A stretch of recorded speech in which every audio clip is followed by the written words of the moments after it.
E a segunda-feira chegou e vamos para o tema principal desta semana, que a gente conversar um pouquinho a respeito da parábola do semeador. Essa parábola, ela está em Mateus capítulo 13, Marcos capítulo 4 e Lucas capítulo 8. Ou seja, dos 4 evangelhos, em 3 deles nós temos essa parábola, ok?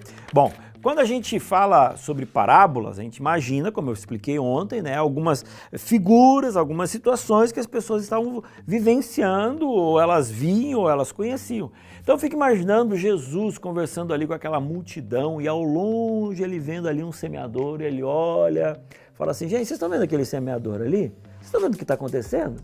Ele está pegando a semente, ele está jogando na terra. Ele preparou a terra para que a semente pudesse cair. Mas vocês sabem, porque vocês fazem isso. Vocês lançam a semente e algumas delas caem na estrada. Algumas outras caem no meio dos arbustos, dos espinhos.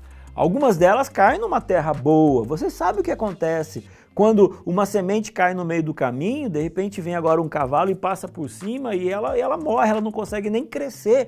E aí todo mundo olhando, prestando atenção na história. Só que quando Jesus acabou de contar a parábola, muitos não tinham entendido exatamente o que ele queria dizer. E isso aconteceu em vários momentos, em várias parábolas. Jesus contava uma história e depois em seguida ele vinha explicando essa história. E aí, aqui em Marcos capítulo 4, diz assim, olha, quando eles ficaram sozinhos, os que eram mais chegados a ele, além dos 12, pediram que ele explicasse a história. Aí então ele começa a explicar a história. E aí ele fala assim, gente, o que eu estou explicando para vocês é que a semente é o evangelho.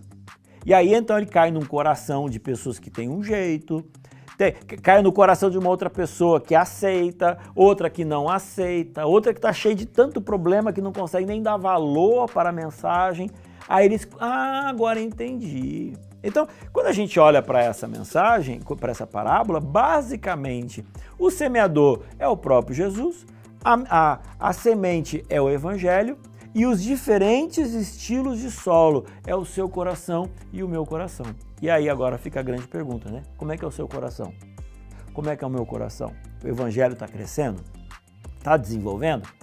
Sobre isso a gente vai conversar um pouquinho mais amanhã. Valeu!